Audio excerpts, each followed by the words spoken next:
Bismillahirrahmanirrahim. Assalamualaikum warahmatullahi wabarakatuh. Bertemu kembali dengan Ustazah Erni di pembelajaran IPA kelas 5, yaitu sistem peredaran darah pada manusia. Pada pertemuan kita kali ini, kita akan belajar nama-nama organ dalam sistem peredaran darah manusia beserta dengan fungsinya.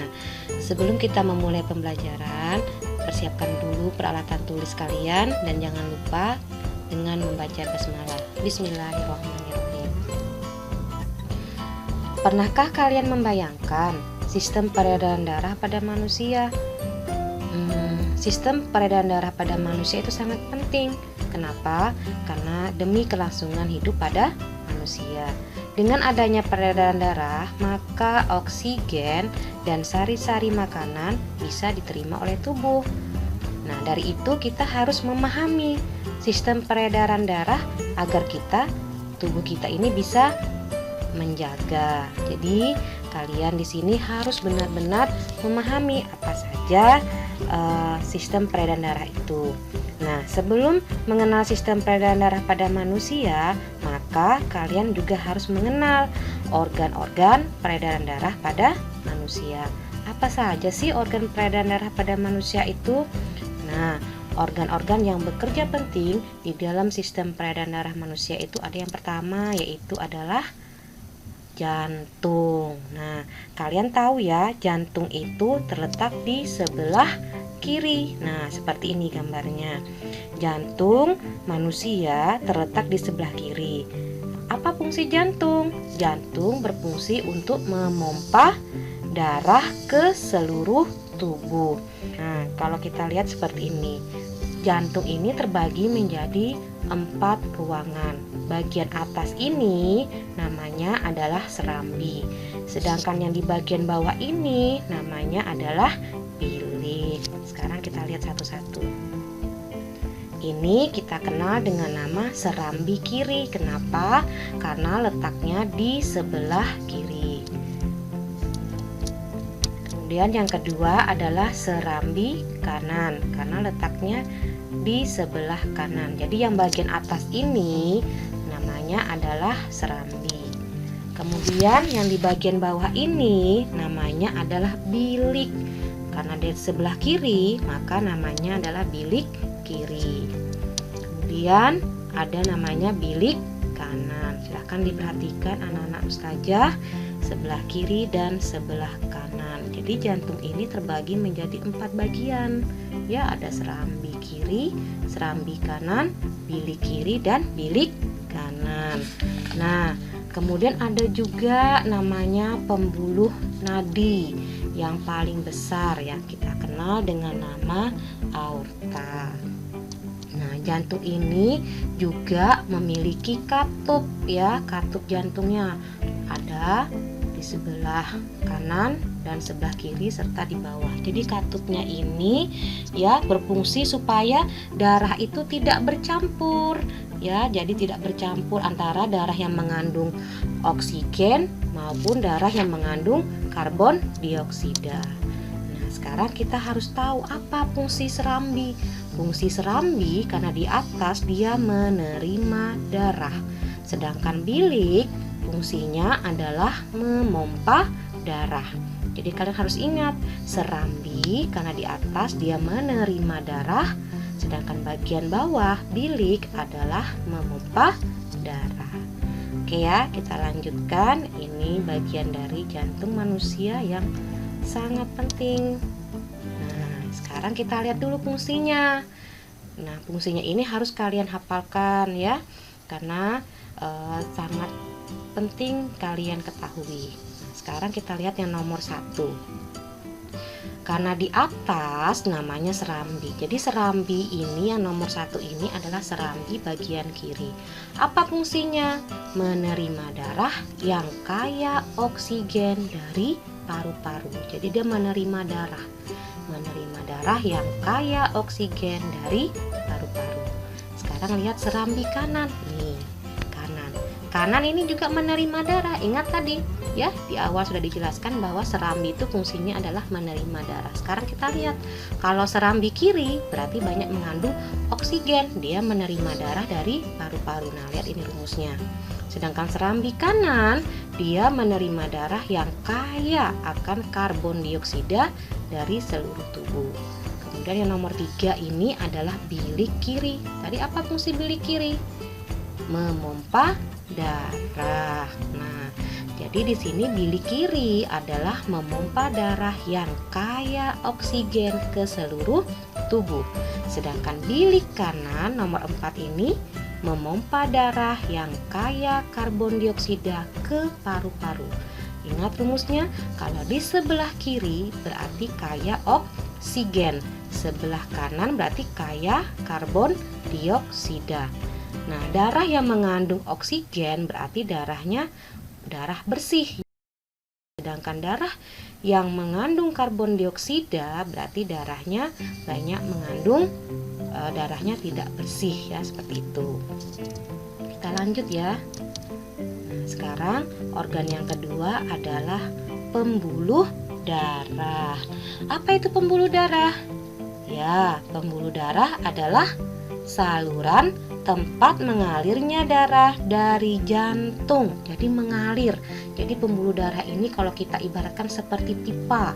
Jadi dia mengalir, tempat mengalirnya darah dari jantung ke seluruh tubuh, kembali lagi ke jantung. Nah, kita perhatikan nih, pembuluh darah seperti pipa. Jadi pembuluh darah ini tempat mengalirnya darah dari jantung ke seluruh tubuh. Pembuluh darah ini terbagi menjadi 2. Ada pembuluh darah arteri, ada pembuluh darah vena. Sekarang kita lihat perbedaannya. Pembuluh arteri, nama lain pembuluh arteri ini adalah pembuluh nadi. Ingat, pembuluh arteri ini nama lainnya apa tadi? Pembuluh nadi. Sedangkan pembuluh vena nama lainnya adalah pembuluh balik. Ya, ingat, pembuluh vena nama lainnya adalah pembuluh balik. Pembuluh arteri ini banyak mengandung oksigen. Berarti darahnya ini banyak mengandung oksigen. Sedangkan pembuluh vena kebalikannya, banyak mengandung karbon dioksida. Pembuluh arteri karena dia banyak mengandung oksigen berarti darah yang dibawa adalah darah bersih. Sedangkan pembuluh vena karena banyak mengandung karbon dioksida, darah yang dibawa adalah darah yang kotor. Nah, itu ya perbedaannya sekarang. Pembuluh arteri dia membawa darah keluar jantung. Jadi pembuluh nadi ini membawa darah keluar dari jantung. Pembuluh vena karena dia balik berarti kembali masuk ke dalam jantung. Nah, sekarang kita lihat lagi perbedaannya. Pembuluh arteri dinding pembuluhnya tebal, kuat dan elastis. Sedangkan pembuluh vena tipis, tidak elastis. Denyut nadi terasa pada pembuluh arteri, sedangkan pembuluh vena denyutnya tidak terasa. Nah, kalau dia terluka, pembuluh arteri ini darahnya akan memancar kencang sekali. Sedangkan pembuluh vena ya, jika terluka darahnya hanya menetes, tidak memancar. Jadi kalau teman-teman anak-anak ustazah yang tangannya terluka di pembuluh vena, biasanya di tangan ya, itu darahnya tidak memancar tapi dia hanya menetes dan biasanya tidak perlu dijahit, cukup dengan dikasih obat langsung akan membeku darahnya. Kemudian letak pembuluh arteri ini agak ke dalam masuk ya, sedangkan pembuluh vena ini pembuluh darahnya terletak di permukaan tubuh, biasanya berwarna kebiru-biruan. Paham ya anak-anak ustazah ya? Oke, sekarang kita lanjut. Organ peredaran darah selanjutnya adalah darah. Ini sangat penting sekali ya. Darah ini ya. Darah ini merupakan cairan yang mengalir pada tubuh kita ya. Jadi darah ini cairan yang mengalir dalam tubuh kita. Nah, kenapa ya darah kita itu berwarna merah? ya. Padahal di dalam tubuh kita ini tidak hanya yang berwarna merah saja, ternyata darah itu tersusun atas 3 bagian. Ada namanya plasma darah, ada sel darah putih atau keping darah, dan ada sel darah merah. Nih, sel plasma darah ini lebih banyak dibandingkan sel darah merah maupun sel darah putih. Sekarang kita lihat komponen dari plasma darah. Ternyata sebagian besar itu terdiri dari air 90-92% ya. Nah, ini tersusun atas protein, garam mineral, bahan organik, sisa metabolis, hormon maupun gas. Nah, biasanya berwarna kuning pucat. Selain itu ada sel-sel darah. Nah, sel-sel darah ini terbagi menjadi 3. Eritrosit. Eritrosit ini nama lain dari sel darah merah.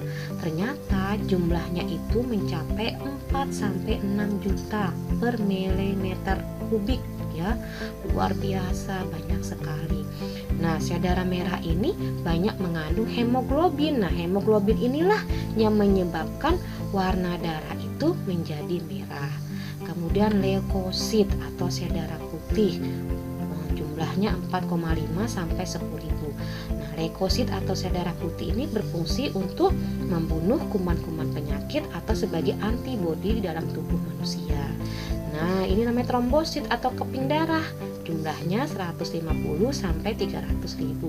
Kenapa darah kita bisa berhenti memancar atau menetes? Karena ada trombosit. Trombosit inilah yang membekukan darah. Seperti itu ya, teman-teman ya. Sudah paham ternyata darah kita berwarna merah itu karena sel darah merah itu banyak ya, 4-6 juta. Jadi yang menyebabkan warna merah pada sel darah merah adalah adanya hemoglobin. Oke, sekarang kita masuk ke materi inti kita, yaitu peredaran darah. Nah, sekarang diperhatikan peredaran darah. Peredaran darah manusia itu terbagi menjadi 2. Nah, peredaran darah manusia ini peredaran darah yang tertutup ya. Lihat, tertutup, tidak terbuka. Ya, seperti aliran listrik tertutup. Jadi peredaran darah ini terbagi menjadi 2, yaitu peredaran darah besar.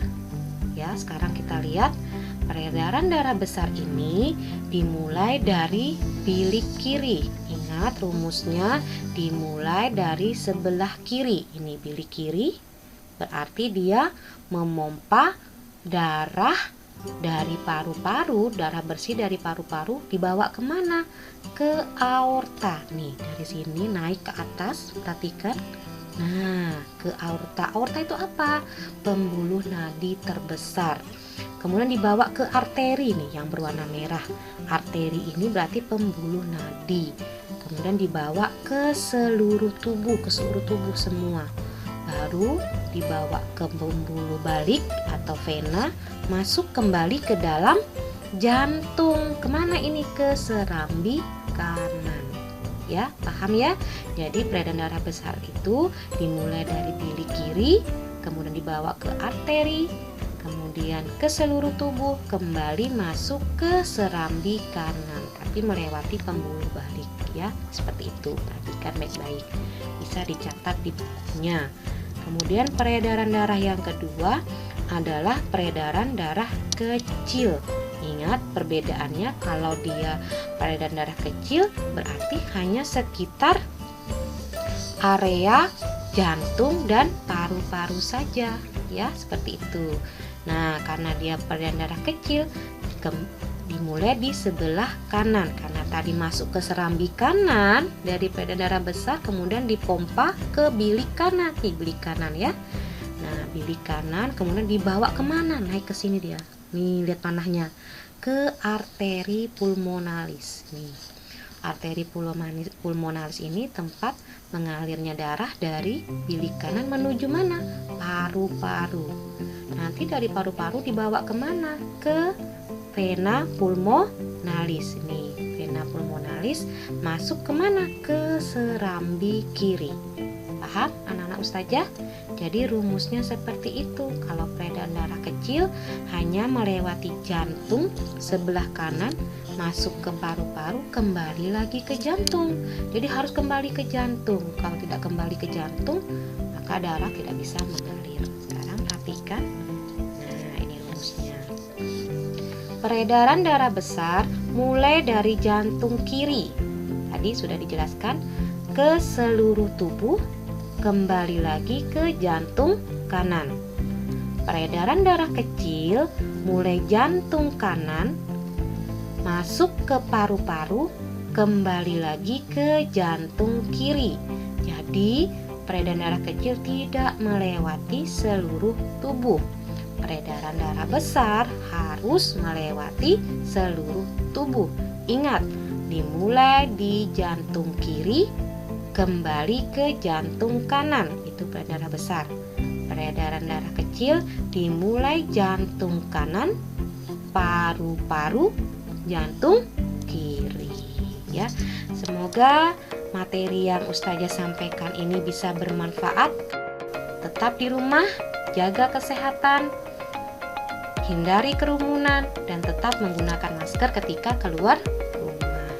Ustazah akhiri, wassalamualaikum warahmatullahi wabarakatuh.